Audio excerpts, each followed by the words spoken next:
Now, this is Albert Bell, the junior college transfer. It's my impression, having already looked at this, that he more or less runs into the defender. He does, but basically the defender, Moss, is perfectly legal. He can shiver the receiver until the ball is in the air.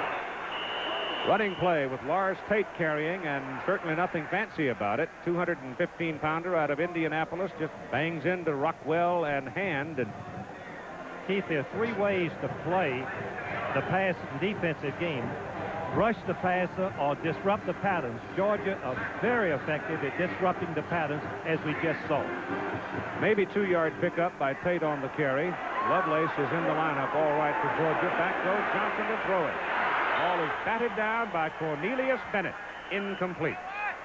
Cornelius Bennett was an All-American last year as a sophomore, number 97, one of the dominant football players in the South. He's 6'4", runs a 4.4 40, weighs 235. Can be one of the great players. He's knocked down, but like all great football players, they bounce up, and now he obstructs the view of the quarterback, Johnson, and deflects the ball incomplete. And now Fred Lane has come into the lineup for Speedster. The pitch goes back, however, to Lars Tate, and Cornelius Bennett pins him down for a loss inside the 10. You football fans have heard the name Lawrence Taylor. Ray Perkins coached Lawrence Taylor with the New York Giants and says that Bennett, number 97, is a similar type player. Tremendously gifted athlete. And once again, young Chris Carpenter comes out now to punt out of his end zone. His first two kicks have been 41 and 43 yards. And again, Greg Richardson is the deep man.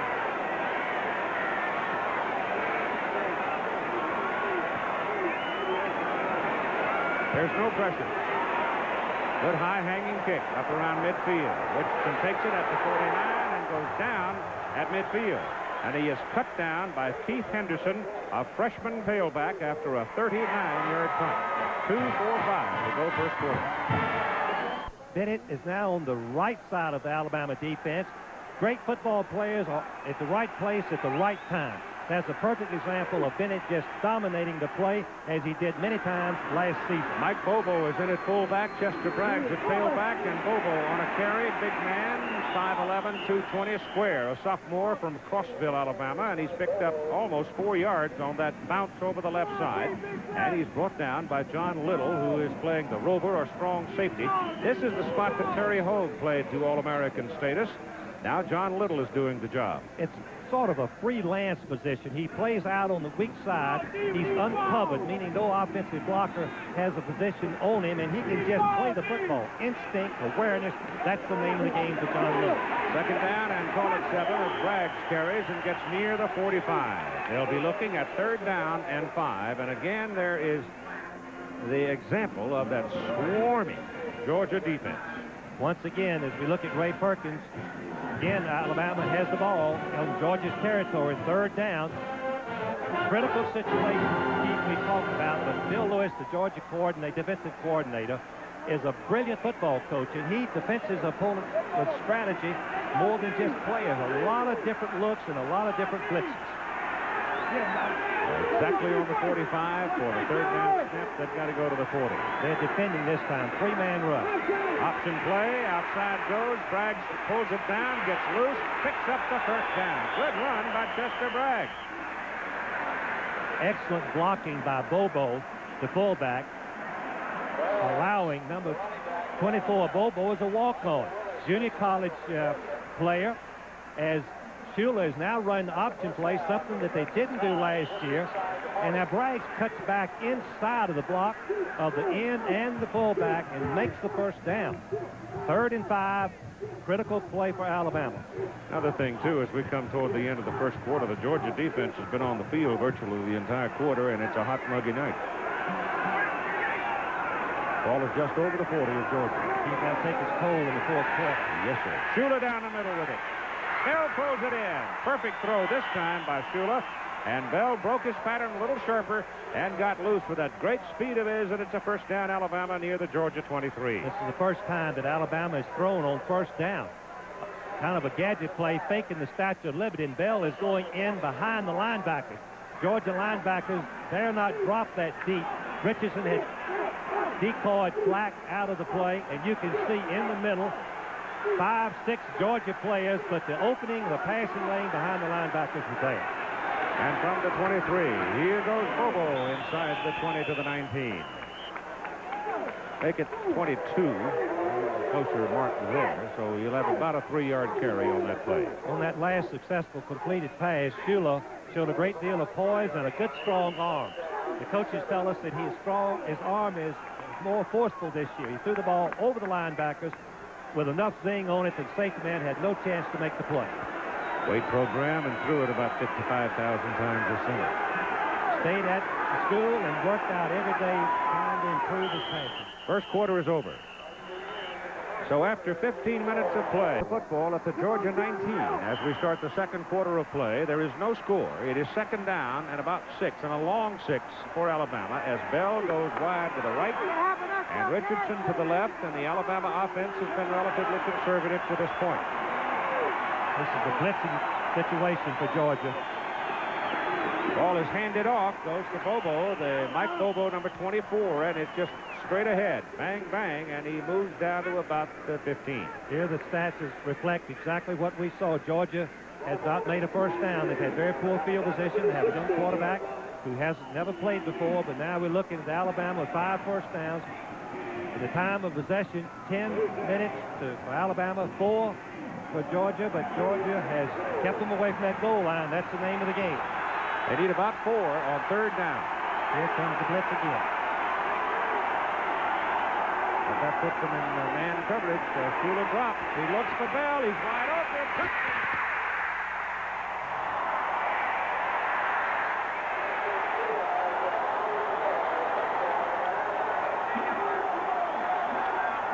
Ray Perkins was very, very exuberant, just effusive in his praise of Albert Bell, and here's an example of why. Bell runs a post corner. He's going to go to the goal post and then break out. He turns Black, the senior cornerback, all the way around, and he's wide open for the touchdown, and Shula very wisely just threw it out there with tissue paper wrapped around him where he couldn't miss it. And Van Tippen, who's never missed an extra point at Alabama, stands in there. 63 out of 63, and now make it 4. And the Crimson Tide of Alabama goes to a lead early in the second quarter of play with this touchdown pass from Mike Shula to Albert Bell, 7-0. The role of Bell is to sell the inside fake. He really does a job because Black turns inside. Now he's open for the touchdown. We'll be right back. Kick it off. Red Lane will drop back as a kick returner along with Ron Jackson for Georgia. 14-18 to go in the first half. High kick. It's a little short for Jackson at the 4. Gets a crack in there and runs it out to about the 24. Tony Flack, number 8, has started 3 years for Georgia. Really a great player. But you can see the effectiveness of Bell's fake. He's going to go for the goalpost, and when he does, Flack turns all the way around. That's how not to play man-for-man pass defense. And by the time that he gets back turned, the receiver, Bell, wide open, touchdown. Total offense, Alabama 103 yards so far, and Georgia 10. And back goes Johnson. A little swing pass to the outside for Tron Jackson, and Jackson gets up to about the 25 for a 2-yard pickup on the play. Georgia. You can't keep giving a team like Alabama field position, though, Frank, and they had field position the whole quarter. And sooner or later, they're going to stick it in the end zone. The reason Alabama had field position is Georgia offense could not make a first down. Had Georgia offense made a first down or two, the punt would eventually put Alabama out of good field position. Georgia has got to move the ball. They've got to open up and do something to get out of that rut that they're in. Keith Henderson is in there, and Wayne Johnson roll-out pass to the sideline, and it's pulled in by Fred Lane, number 4, the speedster from Decatur, Frank's hometown. He's good out to about the 32, but he is short of a first down. Next Monday night, ABC's NFL Monday Night Series will open with Frank Gifford, Joe Namath, and O.J. Simpson, and it's the old traditional in the NFL. The Washington Redskins and the Dallas Cowboys. That'll be at 9 Eastern Time. That'll be a great ball game. That's one of those big head-knocking games. Both teams hate each other. Jackson gets the first down. Tron Jackson, among the many fighting for the starting job at tailback. And he is stopped just short of the 40, and the Bulldogs finally have a first down and finally have some decent field position. What happens when you loosen up the defense with a pass and complete a couple, you then can finally run the football some, and that's what happened in the last play. Here we look at Jackson, James Jackson, who was the most valuable player in the Citrus Bowl game last year.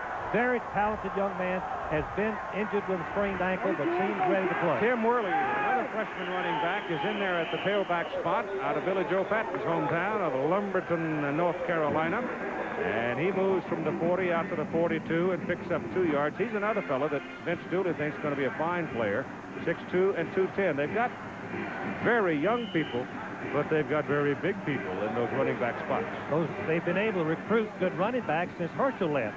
The good running backs in this area didn't want to go to Georgia because they knew Herschel was going to be the tailback. And timeout call by Georgia. Looked like they had the wrong people in the wrong place, and so rather than put over the first half, and now Georgia getting a little bit of operation efficiency from its offensive team. They send Fred Lane in motion. Johnson is still the quarterback. Jackson was warming up. Johnson throws it, goes deep with it. The pass is incomplete, intended for Herman Archie, a wide receiver, number 81. Herman Archie has good size. He's 6'5" and 200 pounds. On that play, defended by Rory Turner. And those are the faithful of Alabama will certainly remember Rory Turner because he made the tackle on Brett Fullwood that kept Auburn out of the end zone in that final game a year ago in Legion Field. Let's see how Georgia protects the passer and blocking on the great football player, Cornelius Bennett, number 97. They put both the tailback and the fullback to keep him out and give the quarterback Johnson time to throw. Back goes Johnson again on 3rd down and 7. Shoots it, pass caught by Hockaday. And Jimmy Hockaday fighting, trying to get loose, and he can't do it. He cannot break the grip of Joe Godwin until help arrives, and down he goes. Randy Rockwell finally made the tackle. Most of the yardage in passing today is made after the catch. Good football teams swarm the receiver, trying to hold the yardage gained after the catch to a minimum. Here's an example of the linebackers covering deep. Watch, they'll swarm right up on the receiver. 3 Alabama people there to make the play and prevent the first down. At least Chris Carpenter now on 4th and 2. He has some real estate behind him. He surely will be more comfortable on this punt. It is Richardson deep to receive it. Goodness gracious, Steve. What a beautiful high-hanging punt. Hits at the 5, bounces, and it's in the end zone. No, Thrown a flag. Yeah, the Georgia man batted the ball back. That's a foul. There's no penalty, but it's a foul. The ball will come back to the 20-yard line. It'll be first down, Alabama at the 20. As we told you when we came on the air, it was 25 years ago at Legion Field in Birmingham that ABC Sports has now constituted, did its first college football game. Leonard Goldenson, Mr. Goldenson, was the chairman of the board then, and Ed Sherrick was the president of ABC. Chet Simmons was part of the ABC Sports management team. It comes back to the 20-yard line. Touchback, 1st and 10. And Roone Arledge, who is the president of ABC Sports and News now. Roone was the producer of the game. Bill Bennington, an old friend, was the director. And the announcer was Kurt Gowdy and Paul Christman with Bob Neal on the sidelines. And Chuck Howard, who has been the producer of college football for so long, was then a production assistant. A PA. I didn't know he ever was a PA. Oh, yes. Done it all. Here's the pitch. It goes back to Terry Good. And Good running slanting, actually. And I haven't been able to determine, because we have not seen him in a position of really getting fancy as to whether or not he's completely stable. He's a big fella. He's 6 feet tall, 195 pounds from Town Creek, Alabama. But in his freshman year, and certainly last year in the 2.5 quarters against Boston College, he was showing us the kind of quality play that may well make him an All-American. He ran 86 yards for a touchdown against Tennessee as a freshman. Yep. Fumbles the football. Georgia dives for it. Good follows it. Let's see who's got it.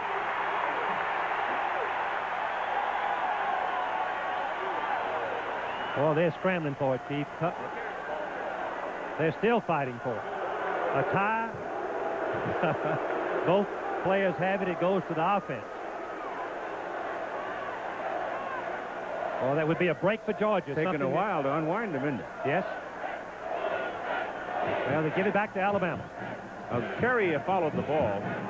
He went right after. Henry Harris was in the melee. Big Henry, number 52, fighting for it. Georgia front three good at penetrating. The ball is on the ground right now. Let's see if we can detect who fell on it. Now, Good has it right now. It's on the ground, but Good fell right on it. Big Henry came in there and laid his bull trying to knock it out, but he couldn't do it. It's 3rd down and 5 for the Tide. They lead 7-0. 10:25 to go in the first half. Shula hands, Good breaks, and gets a first down. Well, we see him run in real traffic with some authority, and he looks just fine. It seems that the Alabama offensive plan is to run trap plays on the Georgia team that are penetrating, trying to give the big loss to the Alabama team. Let one man across the line and then blocking from the side. It's very effective against the Georgia defense. But Frank, the Georgia offense has got to get out there and stay a while and let that defensive bunch rest some. They're tired, you're right, and they don't have the depth that Georgia on this defensive team they've had in the past. They've had some key injuries, such as Boswell, the linebacker. This is Good again. Penalty flag goes down. Number 42, John Brantley, had a shot at him, but John couldn't get him. You're not going to one-leg him. You know, Keith, defensive schemes and offensive strategy, they're like fads and fashions. About every 2 or 3 years they change in college. But Vince Dooley's defense is the same that he's been using since he came to Georgia in 1964, and they know how to play it. And Alabama is nailed with a holding call right here. So while they mark this off, going back and still remembering over that 1960 game, listen to some of these names now. 8 of the players at Alabama have gone on to become coaches or still are, including Bill Battle, holding penalty by the offense. Bud Moore, Charlie Pell, Jimmy Sharp, Richard Williamson, Bill Oliver, Mickey Andrews, Leon Fuller. Leon, of course, out at CSU, Colorado State now. Pat Trammell, of course, Tim Davis, Gary Phillips. They became doctors. Butch Henry became a dentist. Leroy Jordan and Billy Neighbors. Billy, the father of Wes Neighbors, the current Alabama center. All-Americans on that team. And I left out the name of Tom Moore, who was very much involved with the ABC sports operation back in those days, and eventually became the president of the television network.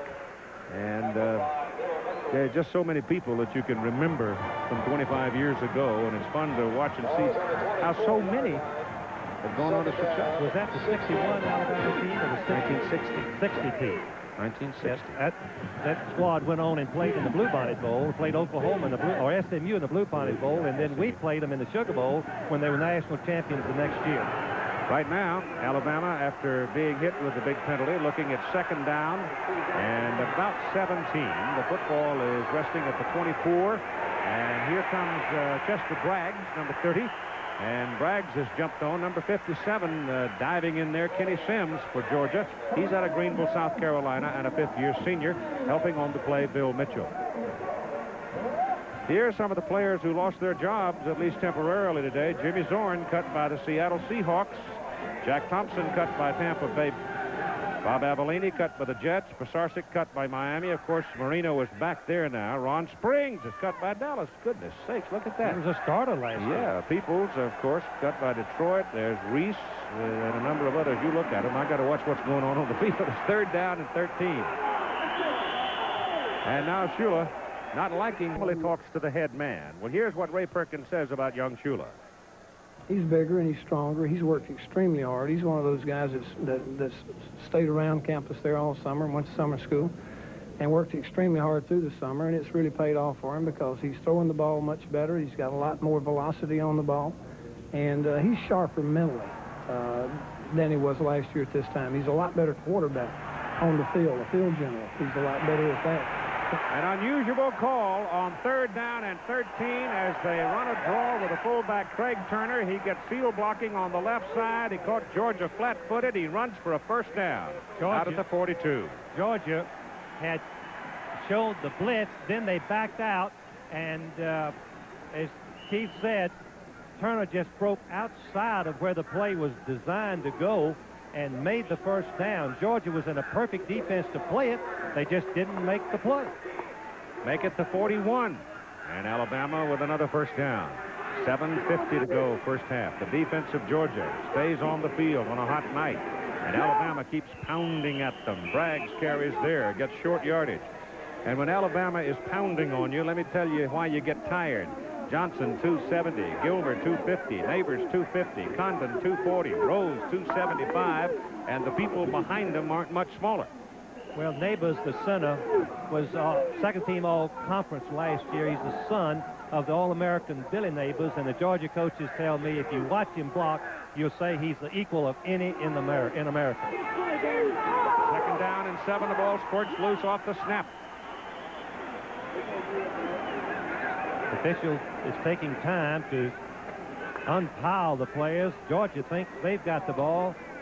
Does Nope. Bill Lewis teach the defensive unit to automatically point the other way when they're defending? I think that's just the natural instinct, Chief. You don't have to coach that. Here's some scores over the weekend, Chief. Gladman shows considerable promise for the Panthers. Of course, Everett, you know a lot about him. And Bosco had a huge night in the opener in beating Boston College. Kansas and Hawaii and Kansas had a graphic is self-explanatory. Big passing night, though, for Mike Norseth in South Carolina. Looks like it's going to be right there with the elite of the nation again. Ball is just short of the 45 now, and it's third down and about 7 with 3 wide people in the game. And out of the shotgun, Shula. A little shovel pass to the fullback, Turner. Turner is good for the first down, but they're penalty flags. I think you might have a little motion. Turner was a little bit eager to step up and come across for the shovel pass. But Alabama ran this pass out of the regular formation last time. This time they were in the shotgun. The first time that we've seen them in the shotgun. The play will be brought back, and it will be third down in about, what, 12, Keith? Mm-hmm. So now Shula has that long yardage again.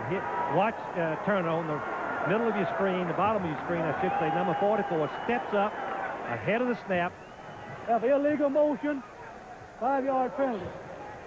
Now, this is a typical Georgia situation to blitz, but Georgia had a touchdown pass thrown on it the last time they tried to blitz and cover man for man. It's going to be interesting to see if they've lost any confidence in what they have normally done best, rush the quarterback. It's third and close to 12. Nope, there's opinion, Keith. Braggs and Bobo in the backfield. Shula option. Goes to Braggs. And he does not get the first down, though he did get some good blocking to turn him upfield, but Tony Flack finally came in and made the tackle. I would imagine Tony's a little hot after being burned a while ago by Al Bell for the touchdown. Guess what some of the other scores? Oregon, boy, your alma mater had a great game going there for a while, didn't you? 42-39. They lost. They lost, yep. Too bad. That's, I tell you, though, Rich Brooks' Oregon Ducks are going to cause some trouble in the Pac-10. You wait and see. Here's the short punt formation. Georgia's not sure they're going to do it. They're going Remember, Moore is a fine athlete. He was a quarterback. Yes, he was. He can do things for you. They're just standing in punt formation, trying to draw them all sides. It's when you've had a fellow who's doing your punting, who's been that kind of an athlete, a quarterback. He ran for 1,000 yards or more in high school. He wants to play tight end if he can't play anyplace else. He comes out of the hometown Game, 5-yard penalty, still fourth down. of Ray Guy of the Raiders, Thompson, Georgia. So I'm sure that Ray's success has had some impact on him as well. But now he goes back in deep punt formation, and Georgia sends Keith Henderson deep this time to accept the punt. I don't think Henderson's deep enough.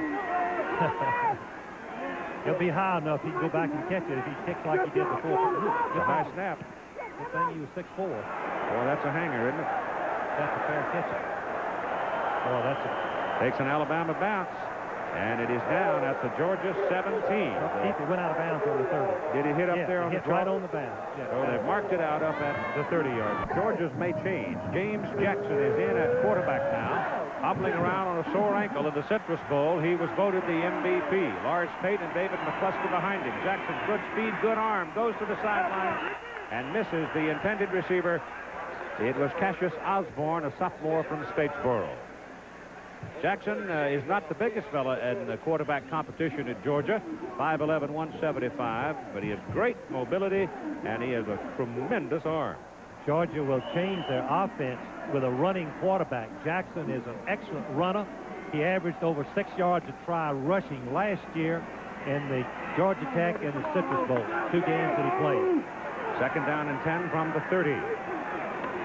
Options it, pitches it back to Tate. Lars makes a good play to get the ball, breaks it upfield, and picks up a first down for the Bulldogs out around the 42 before Rory Turner makes the tackle. Alabama is complaining a little bit about a clip. It looked like the Georgia men at the top of your screen. Let's see if we can see the clip that Alabama's complaining about coming right there, right at the top. This wide receiver seems to clip the quarterback and give the ball carrier a chance to break into the secondary. That's only Georgia's second first down of the ball game. And it's at their own 42. Stanley Blaylock is in the lineup now. Jackson pitches back to Tate. They reverse the ball. Here comes Blaylock around. Great speed, the fastest man. Fumbles the football, but Georgia covers it. Jackson, following the play, falls on the ball. So there is a loss on the play and almost loss of the ball as Randy Rockwell, the outside linebacker on the left side, really stuck one on Stanley Blaylock. Alabama is a fundamental playing defensive team. I don't think they're too subject to the reverse.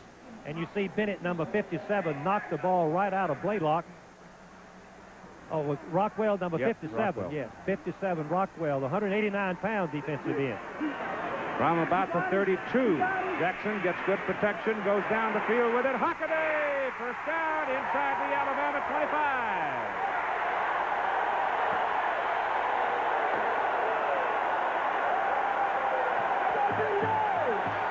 I told you Jackson had a gun. The Georgia coaches say that Jackson has the strongest arm. Here's a good illustration of what it takes to throw the ball deep down the middle, hit the receiver on the target before the 2 safety men can roll back into the middle and make the play.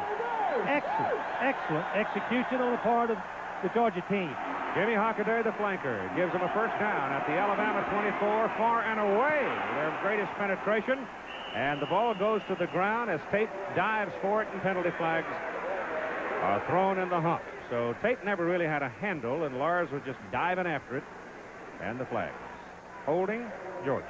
Well, let's look at the pass completion again and see the action of the quarterback, Jackson, just a sophomore. Played only a little bit at the tail end of the season. Look at the arm. Without much effort, he just rifles the ball down, splits the safety man, 21 and Richardson and 37 Turner. Hockaday jumps and pulls it in, gives Georgia a chance.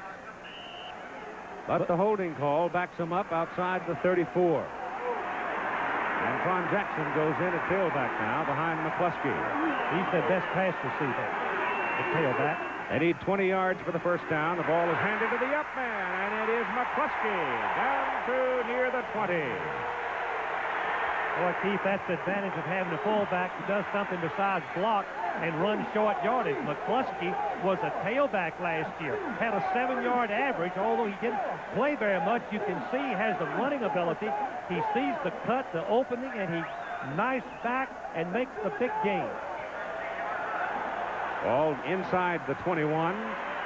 We're at second down and 7 now. They've got 13 of the 20 on that carry. And Jackson rolls it. And he keeps it. And he's just about back to the line of scrimmage. He wanted to let it go for Herman Archie. But then he realized that Archie was going to draw company, lots of it, Freddie Robinson in particular. Here's the breakdown of the offense. Georgia's catching up a little bit on Alabama. Keith, Georgia has to think differently on this part of the field than they have in the last 3 years. Kevin Butler was one of the great field goal kickers of all time. Georgia has a freshman this year who's never kicked before. They're going to concentrate and try to score, not try to go for the field goal if they can. 3rd and 8 now. Jackson got a problem, but runs away from part of it and gets back to the line of scrimmage. He almost popped out of there. But Soule and Davis were the 2 people who had penetrated, and then Bennett came up and closed the escape route. And now they're looking for a field goal. Field goal. Chumley is a freshman redshirt, straight-on kicker. The first Georgia has had kicking from front of the ball since 1972. He follows, steps into some big shoes. Kevin Butler, of course, kicked for 4 years here. Chris Carpenter, the punter, will hold it. This will be a 37-yard field goal try. Everything good. Kick is up. And the kick is good. And there's a penalty flag at the line of scrimmage. Keith, if it's roughing the holder, which it might be, it could be 15 yards and a first down. If it's just running into the holder, it's 5 yards and it's not a first down, and Georgia's got a tough decision. Well, Richardson came in and got involved in that melee. Alabama's Todd Richardson. Let's see what they decide. It's a question of whether it's running into the kicker or holder or whether it's roughing.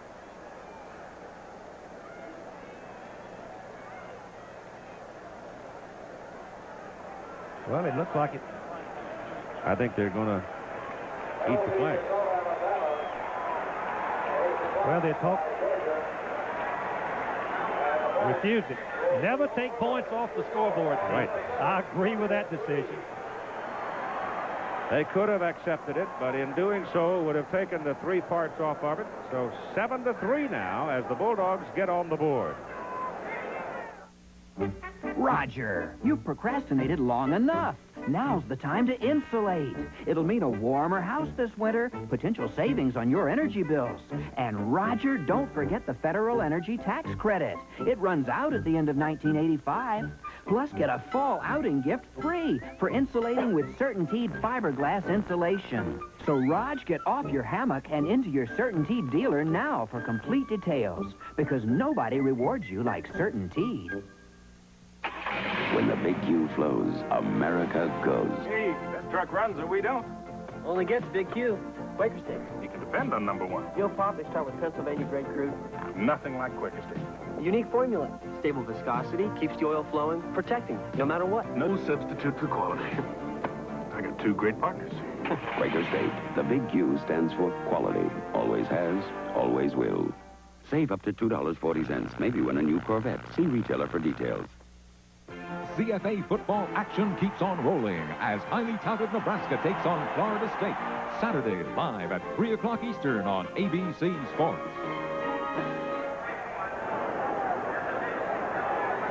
A 7-3 ball game. Alabama 1:16 to go. In case you're wondering why they refused the penalty, it's a 5-yard penalty running into the kicker. They would not have had the first down. And they'd still been looking at 4th down and considerable, so why take the 3 points off the board? They didn't. And Crumley kicks off now. It is Chester Braggs, the man in the middle, going back into his end zone. That's a good kick by Crumley. Wow. Steve getting all wound up here. He knocks his first collegiate field goal through and now just hammers it deep in the end zone. Here's the penalty call. You'll see the Alabama player, Todd Richardson, run into Crumley, the kicker. When the kicker has his foot in the air, he has to have time to regain his balance. Even though it looked to me like the Chumley's foot was getting close to the ground, he had not, in the eyes of the official, had time to regain his balance. That's a safety protection rule to protect those kickers who are vulnerable when they're in that position. Now the Tide with 1:16 left in the first half. Go to work. Shula turns and gives the ball to Turner. And Craig Turner with Kerry Good in the backfield with him. Punches in for a couple of yards. So it looks like they're going to remain conservative to the clubhouse. Both teams have 2 timeouts left. I don't believe either will exercise. Both teams wanting to go into the halftime with a present score of 7-3. Not take any chances on this part of the field. Georgia defense love to have teams take chances. As Vince Dooley, 6 Southeastern Conference championships, 7 conference coaches of the year, and 1 national championship. 2nd down and 8 for Alabama. Same play. Turner just running straight ahead, covering the ball with both arms out to about the 25, and it'll be 3rd down and 5, and now they're inside a half minute to go in what has been a relatively conservative offensive performance by Alabama. But Georgia putting James Jackson into the lineup, liven things up. We've got a timeout. Let's spend a moment watching Alabama. 29 seconds now to go. And it's 3rd down and 5. And I guess Georgia figures, well, maybe we ought to take one more crack with it. I think they will, Chief. They'll now call timeout after this play and force the punt and try to block it. Try to block the punt if they can stop them and force the punt on this play.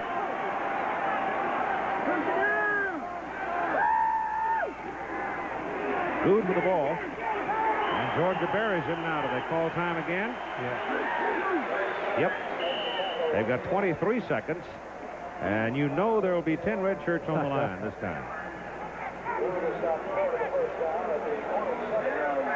In other words, he kicks it high from a very high position. Hard to block, Chief. That's a good point. To block. Plus the fact he's a step and a half kicker. If you'll watch him, he steps with his right foot, then his left foot, and kicks it. Gets it away, and there's nobody deep for Georgia. They had one man up short. It takes an Alabama roll, and so it'll be a big one for Moore as Alabama downs the ball just inside the Georgia 18. A 56-yard punt. There was no one back to return it. Chief, we've seen a significant variation in the Georgia offensive production since Jackson came in at quarterback. The reason is I think he's got a little more experience. He's a little bit calmer out there. Plus, he's a running threat, where Johnson, the starter, was primarily a passer. Georgia will just fall on the ball here, in my judgment, and go in happy to be only trailing by 7-3. Alabama having 2 or 3 scoring opportunities. Yeah, but that's the history of Georgia. When they have have given up more than 19 points, they've lost. They don't give up a whole lot of points. Jackson doesn't exactly fall on it. He's got too much ginger in his system for that. He pops over guard and tries to make...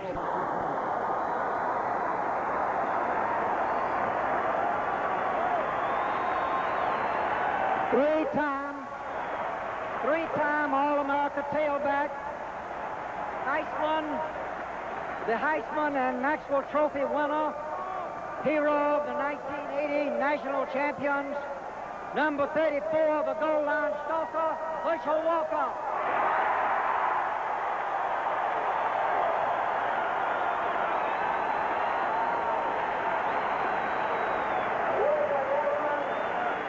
Ladies and gentlemen, the president of the University of Georgia, Dr. Fred Davidson. Ladies and gentlemen, as president of the University of Georgia and chairman of the University Athletic Association, it gives me great pleasure to officially retire number 34.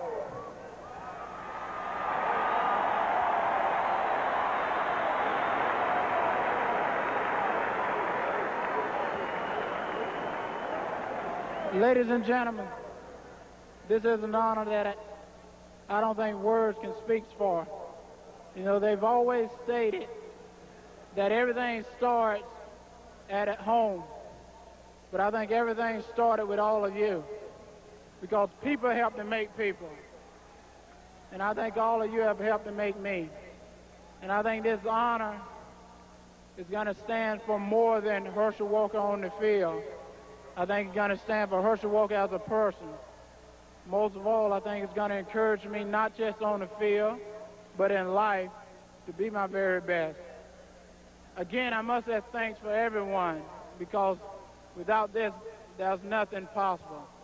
Let me give a big thanks to the Lord Jesus Christ, because with him, you can accomplish anything.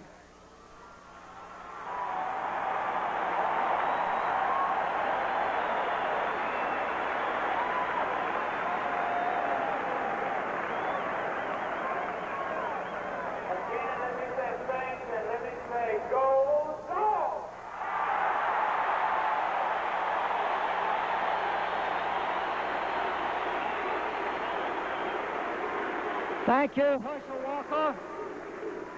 And now, ladies and gentlemen, a special award from the United States Football League and the Miller Brewing Company of Milwaukee, Wisconsin, the USFL Light Beer Most Valuable Player Scholarship Award. At Herschel's request, this $6,000 check from the USFL. And so Herschel Walker, who left a year early, there was bitterness and rancor, but obviously that is gone, as Herschel went on to become a multimillionaire. Came back. The telltale sign of high-quality Owens Corning building. He's on third down, and good second effort. We got to start tackling better, making third down plays. Good luck the second half. All right, Keith. And we're ready to go. Tim, thank you. As Crumbly comes out, he kicked a 37-yard field goal in the second quarter for Georgia's only scoring. He'll kick off now. Chester Braggs is the deep man for Alabama. Both coaches using different people for kick returning, trying to find the right one. This is back to the 2. And Braggs is up to the 18. 16-yard return for him. Here's a look at the Georgia defensive people now. Calvin Ruff is the defensive end, 200-pounder. And Henry Williams weighs in at 235 at tackle. Henry Harris at 260. Kenneth Sims at 265. And Greg Waters at 235. The backers, John Brantley, 6'2", 215. Bill Mitchell, 6'1", and 220. And Alabama's going to come out of here with Gene Jelks opening at tailback. He is out of Gadsden, was on the team with Larry Rose, that big offensive freshman tackle. And Gene Jelks just burns it. He has blazing speed. They want to season him a little bit. And he's wearing number 22, and I don't think anybody's worn number 22 at Alabama since Tony Nathan left. So they must have some confidence in him to give him that number. Here are the halftime stats. As we can see, Alabama had the best of the stats. I think the most impressive thing was Georgia could not move the ball being conservatively. They came out and opened up and threw on virtually every down, and that changed some things. It's going to be interesting to see if Alabama's going to stay with their conservative play, thinking they can just keep the lead and their defense stop Georgia. I don't believe they can. I think Alabama's going to have to loosen up some, and risk-taking is essential, Keith, in football. You can't stay conservative. You'll get buried if you do. So Good is not in there. It is Gene Jelks, number 22. That's a tough place to put a freshman for the first time. They say this one has great promise.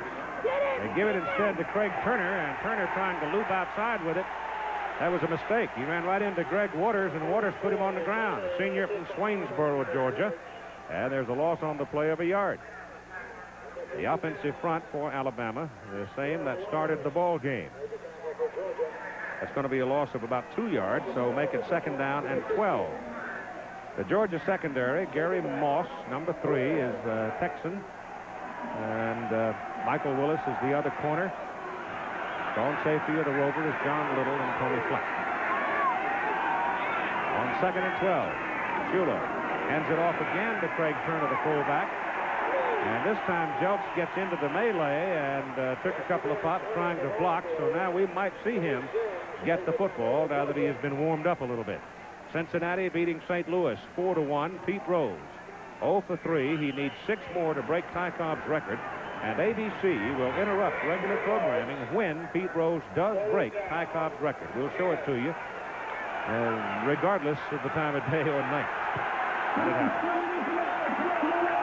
3rd down, and now just a little less than 10.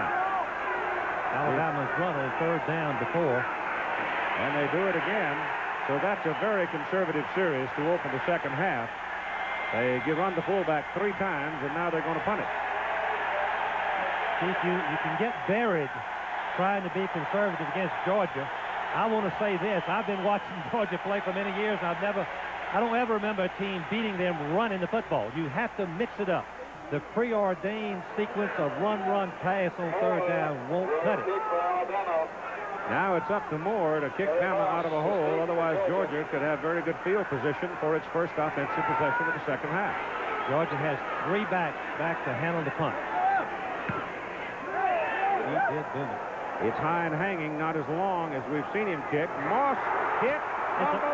It's a penalty, Keith. Penalty flag, though, and I think probably you're going to get a call here against Alabama. There are 2 possibilities here. One is that the defensive man did not give him a 2-yard radius to catch the ball. That is a rule that was put in last year. That will be a 5-yard penalty. If they roughed the safety man who was signaling for a fair catch or didn't give him a chance to catch the ball, that's a 15-yard penalty. We'll see which it is. That's 15 yards. Did he signal fair catch? I don't know whether he did or not, but he has to have the right to catch the ball. I didn't really see No, it was 5. 5-yard penalty. Yeah. 45-yard punt. So they just didn't give him the range. He did not call for a fair catch. No, it doesn't make any difference whether he signals or not. You have to give him 2 yards, and you can see that Alabama man is not giving him 2 yard room to catch the ball. Once the ball starts, it's downward flight. That's a marginal call, though. That's the new rule to give the safety man a chance. It's 1st down from the 38. And Jackson, the quarterback, drops the ball, running down the line, and Georgia covers it at the 35. So Jackson almost commits a serious mistake. The Alabama defense, Brent Soule, 255. Kurt Jarvis, the nose guard, 265, and a good one. Big John Hand is 6'7" and 275, and yes, sir. Randy Rockwell, 6'3", 189. Cornelius Bennett, 6'4", 215. The inside backers are Wayne Davis, 6'4", 210, and Joe Godwin, 6'2", and 215. And it's second down and about 12 and a half. Jackson back looking for a pass, which runs to the sidelines and overthrows Jimmy Hockaday. Bad pass by Jackson. Hard to run to your left and throw to your left. The corners for Alabama, Freddie Robinson, 21, 6'1", 175. And this man is the hitter back there. Vernon Wilkinson, 185 pounds. Rory Turner, the safety. He is 180. Ricky Thomas, 185. Thomas, the strong safety, had been injured and missed much of practice. Recovered this week and made the starting lineup. Started last year and some as a freshman. Georgia, 3 wideouts now. Jackson back to throw. Gets some pressure, runs away from it. He can do that. But he won't get his first down. He's come about to the original line of scrimmage, the 38-yard line. Wayne Davis, the linebacker, finally ran him down. And so Georgia makes some noise, but they don't produce a whole lot offensively as far as yardage is concerned in their first offensive possession. And now they'll go to the punt. Georgia on that series ran an option play and called 2 passes. That is a sharp departure from what they did starting the ball game for the first quarter and a half.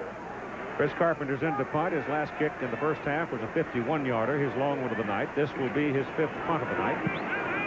And it's a good high one. And this time Richardson says, I want to make a fair catch. I had my body bruised severely in that first half. This is only good for 33 yards, but the hang time was very good. Running on the field. And when they come out of the huddle, we'll check the backs. There's Turner, and it's still Jelks in there, number 22. He's yet to carry the ball.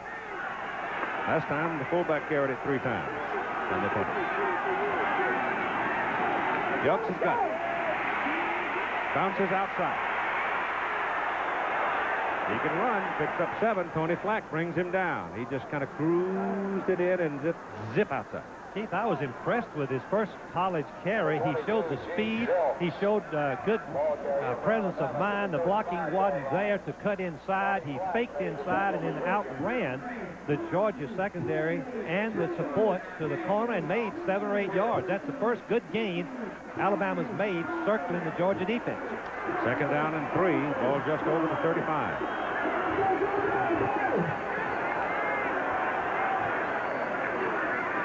Jelks slants it over the left side and gets a yard short of the first down. And a little ruckus breaks out on the field, but nothing to it. Greg Waters brought him down. And Brantley involved. Brantley stepping in, filling some big shoes. This inside backers, they were so good a year ago. They had Knox, Culpepper for one. I mean, they've had some outstanding linebackers, and I think Brantley's going to be another one. Keith, that's an outstanding play on Brantley's part. That wasn't a blitz by the linebacker. He read the isolation play, and as soon as he did, he shot the gap, took on the fullback, and stopped the play. That's just outstanding defensive play. 3rd down and 2. About that in just a moment. First, this comment from Ray Perkins on Al Bell. He catches the ball as well as anybody I've ever seen, with the exception of John Jefferson when I was at San Diego in '78. But everything he touches, he catches it, and he's tough. He'll block. He can run with the ball, and he's got great movement for his lateral movement. He's got lateral movement like a running back. That's high praise indeed from Ray Perkins, who wasn't too bad himself. This is a pitch outside for Turner on 3rd down and 2, and he doesn't make it. Bill Mitchell, the weak side backer, came across and got him. And it'll be 4th down for Alabama and bring the punting team on the field. Let me explain that new rule to you. Johnson, the tackle for Alabama, had a broken helmet or something, and he didn't get off the field, and so they were charged a timeout, because otherwise he's got to go off and get a substitute in, and he didn't do it. And so Alabama has 2 timeouts remaining, and now the punters are on. Keith, give Willis, the cornerback, part of the praise for that last play with Mitchell. He forced very quickly, forced the play into the pursuing linebacker for the short gain and stopped him on 3rd down. More to punt, no pressure on him. Good. Shoots a Howard. Good grief. It's in the end zone. The yardage, 62 yards. Boy, we got 2 kids in this game tonight that can really pop it. Nebraska hosts Florida State next Saturday at 3 Eastern Time. The Seminoles beating Tulane 38-12 in the opener. Tom Osborne will show off his Cornhuskers for the first time next Saturday. It'll be in Lincoln. It'll be another sellout. It'll be exciting. And then September 14, we will have BYU Washington or UCLA Tennessee. So check your local listing. That's a couple of dandies right there. It's first down Georgia. The ball at their 20. Jackson is the quarterback. Gives the ball to Lars Tate. And Lars Tate runs it up to about the 26, and a penalty flag comes out of the linesman's pocket. And you might have a face mask. I believe it's the Clifton, Keith. Or Clifton. The flanker coming inside seemed to make the clip. Boy, that's tough on Georgia. Have a little room. Then they get the 15-yard penalty. Takes them right back into long yardage and forces the pressure right on the quarterback, Jackson. Troon Jackson, number 24. No, I'm sorry, Osborne, the wide receiver's coming in. Red team, half the distance to the goal. First down. That's a rough penalty. Yes, it is. Something Georgia didn't need at this time. Backed up again as they were most of the first quarter. 9 minutes to go in the third quarter, 7-3. Alabama leads. James Jackson rolls it left. Running for his life. Wants to throw it. Can't. Oh, what speed Cornelius Bennett has. How do you play outside linebacker? First, his responsibility is to be sure that they don't circle him. When the pass shows, he gets a little penetration, but he then keeps his leg free. First man, then he keeps his leg free for the second time. Now watch his speed. Jackson has great speed. Watch Bennett run him down right there. What a great defensive play. And it goes down as a sack as the ball comes back to the 10-yard line. Second down and 20. And this is Tate running the ball over right tackle. Big hole, and never really did have his full balance, but even so brings the ball out to the 26. Horace Tate is a real story for Georgia. Home, Indianapolis, Indiana. Great record. Played some last year. Very tentative. Didn't know really what to expect. Here is an outstanding play of Tate cutting back on a sweep play, seeing a little daylight, running for first 4 yards, then breaking the linebacker clean and making extra yardage. And on third down and 3, Tron Jackson replaces him. Tate has 30 yards on 7 carries, and James Jackson will throw it. Swing it out to Tron, and the folks out there waiting for it. Guess who? Number 97, Bennett. Bennett is all over the field. It's uncanny how the great players are at the right place. Bennett seems to be in the huddle of the Georgia team. Whichever side Georgia runs or passes, Bennett is on that side. And there's no book on Georgia because this is the first game of the season. What a great play. They will punt now on 4th and 7 as Carpenter comes in. Once again, Georgia stopped by a penalty of an offensive mistake. First game of the season. Trailing 7-3. Low kick, but long. And Richardson has to retreat to his 26 to take it. Now gets a crack. And McCluskey runs him down and keeps him from going for 6. A great return by Greg Richardson, but even better, the blocking. The wedge opened a big seam for him, and he took off. If you called it right when you said a low kick, when you kick the ball 55 yards off the line of scrimmage, then you see some great blocking. Number 56, Greg Gilbert, just a freshman linebacker from Decatur, Georgia, by the way, makes an outstanding block to spring Richardson free for the long run. And it's first down Alabama at the Georgia 36 with 7:17 to go in the third quarter. The Tide leading 7-3. Shula pitches to Chester Braggs. Braggs trying to sweep. Gets to the 35, and that'll do it. Roll call for the Georgia defense. 7, 8 red shirts out on the sweep. Just a dead play as a rule against the Georgia defense, and here's why. The role of a linebacker, what makes a good one? Diagnose the play. Be active and live and find a way to chase the play where you do not get cut off. Look at Brantley, 42. Fight his way through the line and come over with Mitchell, the other linebacker, and making the play. And it's second down and about 9. Shula gives to Braggs. Down at the 34. So the hairy dog is growing hair, isn't he? Georgia defense plays so many fronts. It's hard to block everybody. Henry Williams is from 2 miles from this stadium. Homegrown boy finally getting in the starting lineup and made an outstanding play on the fake pass and run. Alabama better get some points, though. They had an opportunity. Started with this one on the 35-yard line, first down in Georgia territory. Now they end up 3rd and 9. There's Henry Williams, number 90. They got Jelks in there at tailback, and Bell has seen the ball twice. Once it was intercepted, and the second time he caught it. This goes to Jelks. I don't understand that call. Unless they're going to try for a field goal, which would make it 40 to 52-yard field goal. Tippin. He's coming.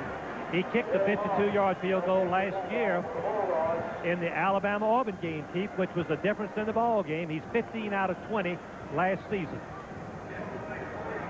So he puts his tee down on the 38. This is a 48-yarder. Keith, he kicked the 52-yarder before, and that was in the Alabama 53 game. against Penn State was his 53, record. that's right. He kicked 2 in that game to win it 6-0.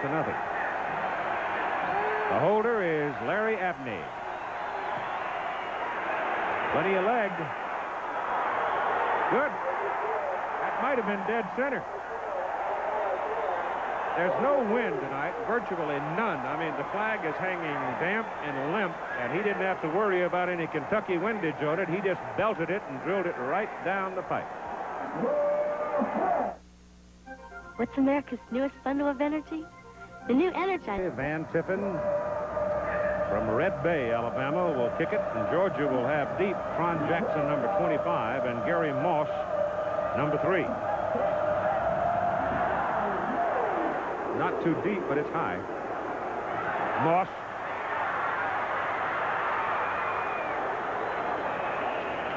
Let's watch Tiffin reaction after he kicks this ball. When you're good, flown it. When you're good, flown it. He knew he was going to hit it all along. Just very, very, very, very calm and collected. He knew he was going to kick it. Every day in practice and in the ball game, too. Penn State and Georgia. 53-yarder. All right. From the 24, Georgia goes to work. Red lane in motion. Jackson hands it off inside. Try to pop it quickly with McCluskey, but Kurt Jarvis wouldn't buy it. And Jarvis won the wrestling match. Keith, let me give you my perspective of what's happening tactically in the ball game. Alabama must feel that they can control the Georgia offense, which has a very inexperienced offensive line, a young quarterback. They don't have to take any chances offensively. They can win with their defense. That's the reason they're staying so conservative, I would guess. Jackson still got it on a bootleg. Brought down by Vernon Wilkinson, the right cornerback, who is a seasoned, tough player at right corner for Alabama.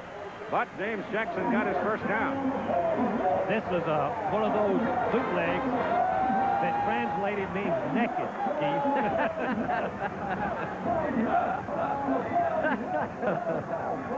Those of you that tuned in late last year. No. That's today. Oh, Becker. Boris Becker got beat. Oh, did he? Yeah, Nyström beat him. Big upset in the U.S. Open. This is Jackson rolling, whipped one to the sidelines, and it bounces in front of the intended receiver. The receiver being Cassius Osborne. Coming up at the end of the game, we are going to pick a Chevrolet play of the game. And I think it's far and away too early. If you picked it now, it would be relatively simple. But it will mean $1,000 to the winning school's General Scholarship Fund. That's a new wrinkle, Keith. Picking the play instead of the player. Well, it gets you away from having to pick an outstanding player, and sometimes that's harder than it would seem, too. And now Jackson doesn't like what he's got to work with on 2nd down and 10 and calls timeout. He sees the play coming back. Helps on the tackle.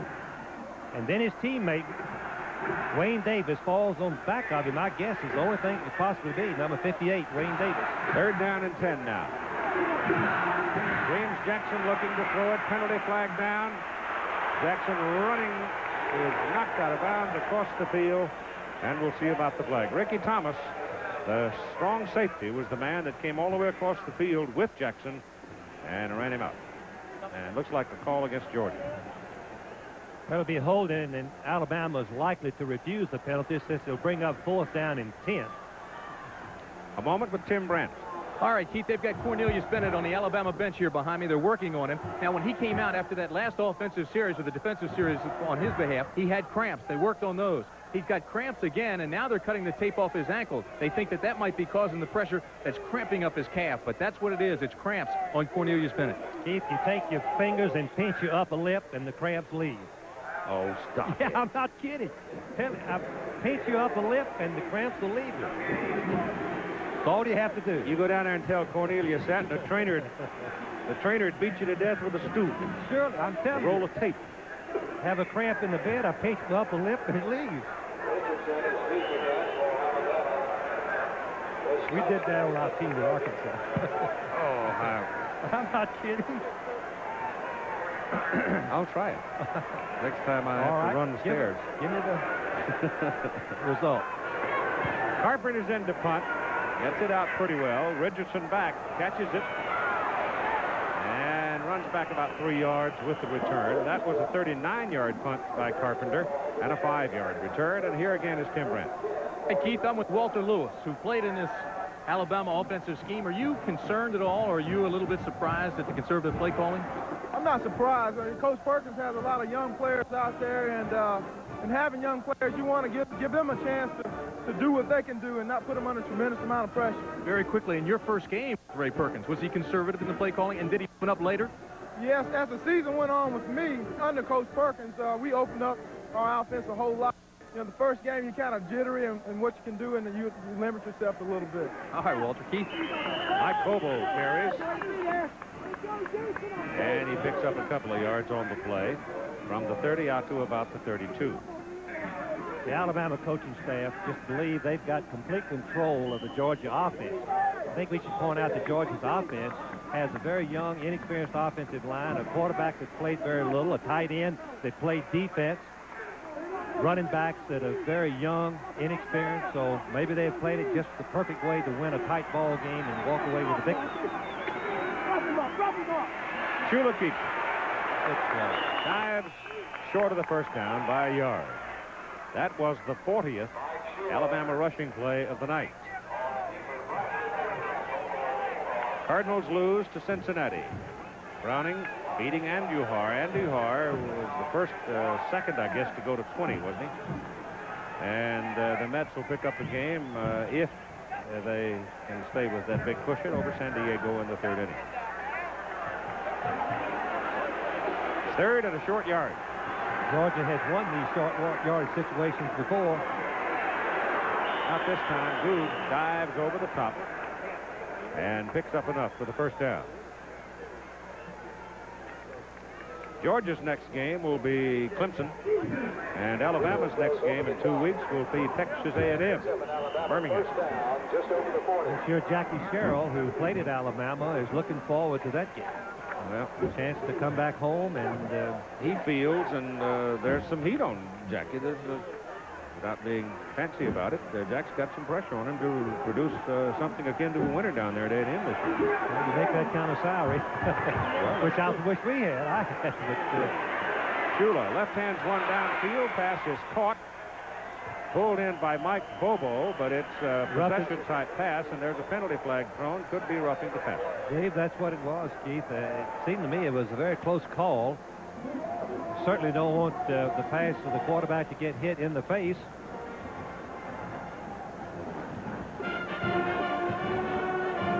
And the penalty will be from the line of scrimmage, the original line of scrimmage.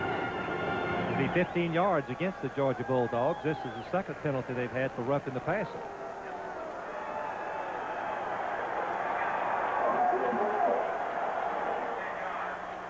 No, I don't guess it was roughing. It must have defensive holding. Personal foul, roughing the passer, automatic first down. Well, I wonder why he penalized 10 yards. Let's see if we can tell. Little, let's see if we can tell. No, Little didn't rush. He's backing off. It was a little pass to the fullback out in the flat. Bobo. Little makes a great play. It's first down, Alabama, at the 49 of Georgia. Option, Shula pitches almost too late to Shelps. He fumbles the ball out of bounds. Alabama will keep possession. That time it was Michael Willis, cornerback, getting him. Out of bounds at the 45. Let's go back to the last play. Let's see, 59, Waters. That's the call, roughing the passer. Waters, number 59. Flag dropped right there. Had a little picky. That's a game of contact. Second down and about 5. Ball at the Georgia 44. Jelks again. Oh, boy. There's a nail job by Big Henry Williams. Henry Williams is playing the position that Jimmy Payne played for Georgia, and Freddie Gilbert, two outstanding players. He's trying to fill some big shoes, but it's a position that you can make some big plays. If you have the quickness, the ability to close to the ball. Henry is 6'4", 6'3", weighs about 260 pounds. He's a sophomore. Alabama has 46 attempts, 42 runs, and 4 passes. Is that conservative? Third and long. They've run every third and long down, and now they're going to throw. Fumbles the football. Bounces back up. Keith out. They came right back to him, didn't they? Yes. Teammate fell. David Johnson it was. Yes. David Johnson covered it, number 60. So they're lucky to get it back, and they'll punt. Andy Loy, who's playing with a very sore leg, coming off knee surgery, but he's a spiritual leader on this team and a quick, tough-nosed football player, and he's right in there. You see the ball come bouncing around, and then David Johnson jumps over. Kick for Alabama. As a rule, when you fumble, the quarterback fumbles, the defense is surrounding you, and they have the best chance of getting the ball. Lucky for Alabama. Pressure on Moore, gets it out, and he didn't kill that one. He got some heat, but he gets a good bounce out of it, and now Moss is going to let it roll. Keith, that's one of my friends figured up that every time the ball hits, you let a punt hit, they'll average rolling 16 yards. This one will roll more than 16 yards. Probably 5, 10, 15, closer to 20. And a very average punt turns out to be a 47-yarder because of it. ABC's premiere of ABC's NFL Monday Night Football. At this hour next week, 9 o'clock Eastern Time, the Dallas Cowboys and the Washington Redskins. Boy, Joe Gibbs at Washington has done a great job, and Tom Landry, two of the best coaches in America. It should be a whale of a ball game. This is number 38, Tim Worley. He was in for a couple of plays in the first half. He's in the backfield right now with another freshman, Keith Henderson. So you got to have a pretty tight stomach when you put two untested freshmen in the backfield. First down at your own 6-yard line. Third quarter is over. So we've played 3 periods. 15 minutes to go. 1 touchdown lead for Alabama in a very conservatively played game by the Crimson Tide. Declaration literally to the defense. Yeah, I was going to say, Alabama defense has been outstanding. They have complete control of the game. Inside, it's Henderson carrying out close to the 15. He's going to be a yard or so short of the first down, so it'll be 3rd and short for Georgia. Cornelius Bennett, out with cramps, is still there on the sideline. The Georgia offensive line has 1 senior, Anderson, at center, 2 sophomores, and 2 juniors. The sophomores had very little experience, and neither had the juniors. Well, Anderson was scheduled to play guard. Yeah. Keith Johnson went down with back problems. He's got a ruptured disc, going to have some surgery to fix it. They need him. He's a big 300-pounder. And here's James Jackson, quarterback keeper, slants it over the left side, picks up the first down as Todd Roper brings him down. Here are your third quarter stats. Well, there's still not much offense, very limited, and regardless of how the coaches, Alabama still leads, Keith, regardless of how the coaches want to open up, they are controlled by the ability of their quarterback. If their quarterback can't do it, you cannot open up. That tells what happens. Bennett has now returned to the ball game, so I guess he's all right. It's first down Bulldogs, out near the 18.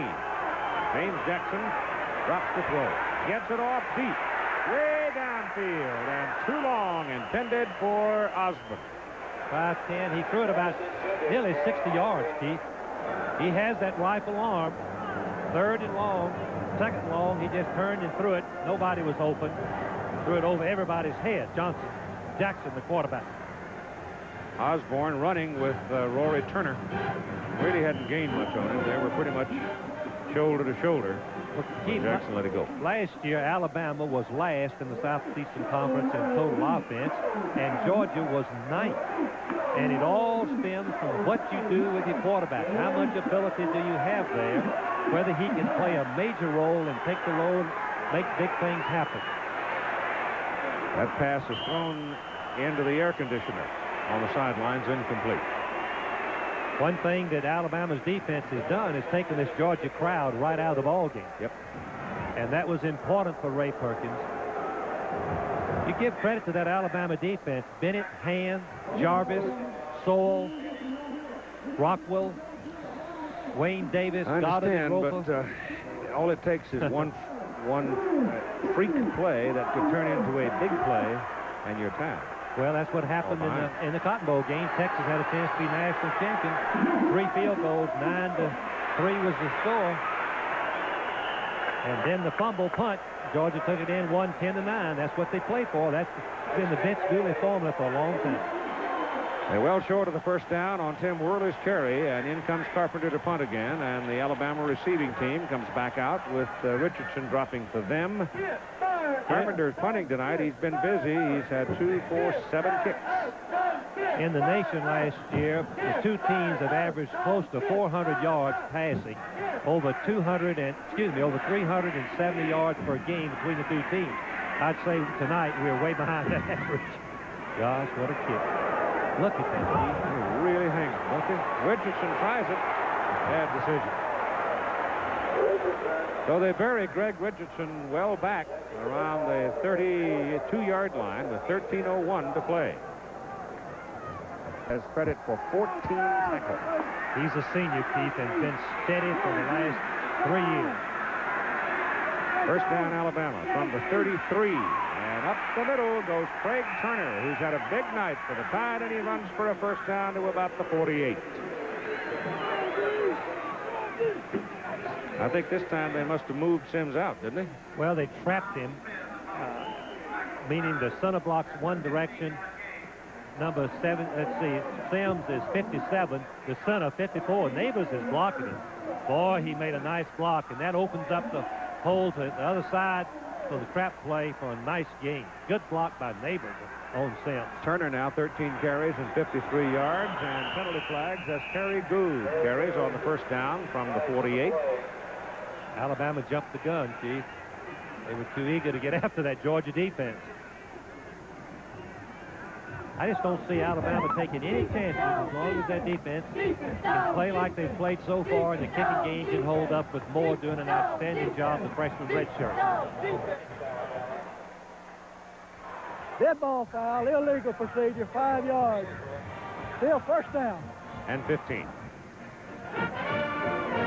Alabama has thrown, you joined us late, Alabama has thrown 4 passes in this ballgame. 1 for a touchdown. Caught Georgia in the blitz, playing man for man. Their wide receiver open for a touchdown. They only scored a game.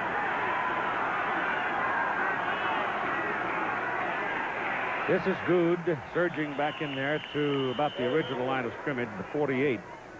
Well, since Shula threw one to him high under pressure, and he was intercepted, then he hooked up with him for the touchdown. Since then, Albert Bell has disappeared from the ballgame. He's on the field. Well, Keith, he's a threat when he's out. He's not playing. No, yes, he is. He's out there. Oh, he's a threat. Well, they haven't thrown the ball in this whole half, second half. Well, they've only thrown 4 for the ball game. That's surprising. Greg Richards got to be saying, hey, what about me? Yelps is in there at tailback now. And Shula rolls it out and pumps it down the middle to the big tight end, Thornton Chandler. And the 6'6er from Jacksonville, Florida, pulls it in for a completion at the 34 of Georgia. Misdirection pass, meaning the backs go one direction, the quarterback comes the other. Has a tendency to distort the rush, and it distorts the pass coverage. Some of the people go with the backs, some of the other players go with the quarterback, and the tight end, Chandler, is right over the middle, 6'6", jumps up and catches the ball. And it's first down Tide at the Dog 34. Shula's now 4 out of 5 for 62 yards and a touchdown. And this is number 44, Craig Turner. running the ball to the 30 for 4 yards. We're using tonight the Skycam, and as part of our coverage of the ball game, that's the latest state of the art, as a matter of fact, in television. It's suspended from 4 wires up there, got a little motor up at the top, and it goes zinging around and gets all kinds of different angles for you, and we're happy to have the use of it tonight. That's the picture from the Skycam right there. It's freaky looking, Keith. Looks like a robot, yeah. Well, it is a robot in a sense. Fine tackle by Greg Waters and Bill Mitchell as they pinch the running back Turner and just slam him right down at the line of scrimmage. Well, once again, Alabama's in field goal range. If they can get a field goal, Georgia would have to score twice to win the ball game. They're within the range of Van Tippin. Ray Perkins, by the way, Keith, is calling every play. He's coaching the quarterbacks this year for the first time, and he's calling every play. Braggs is in and Jelks goes out. Turner stays in. Shula back, look out for Bell. Bell down the middle. Had the ball, but a wicked hit by John Little. And welcome to Division 1A, Mr. Bell. I was going to say that, Chief. John Little played it perfectly. Anytime you play a defensive linebacker like Bell is playing, it's a pass. He has to drop back. His role is to drop back and cover those intermediate zones and come up on the ball thrown in front of him. He anticipates Bell catching the ball. Watch him come up and hit him, and the ball goes up incomplete. Fine play. 47-yard field goal try coming up now by Mr. Van Tippin. Hit a 48-yarder earlier. This one may not get there. Wide to the right. Well, he hits from 48, misses from 47 with 9:50. The ball is just short of the 30 now. And as I said, the game is still up for grabs. How many times have we seen Georgia pull a game out in the last few minutes because their defense kept them in the ball game so that offense could get going? Worley drops it. Alabama's got it. Dropped it right into the hands of Cornelius Bennett. How does Bennett get on the side, Keith? They run every time. He absolutely seems to be right where Georgia's going to run the ball. What a great play he makes here. Has the play botched up. The back picking up Easter eggs. Yeah, but what happened, Worley was looking at him and took his eyes off the ball. Bennett's playing the option play. His responsibility is not to let him get outside. He starts going to the boundary, going to cut the ball carrier off at the corner. The ball pops right out in front of him. Now you got a tired Georgia defense trying to defend the goal line from about the 28-yard line. Alabama has it. Shula gives to Turner. A yard maybe. I haven't seen the Georgia defense blitz, an all-out blitz, since the touchdown pass. And what Alabama did, Keith, they kept their tight end, the 2 backs in to give them maximum protection. 2 wide receivers were out on that touchdown pass. Only 2, and they hit the touchdown. That's the way they attacked the blitz package.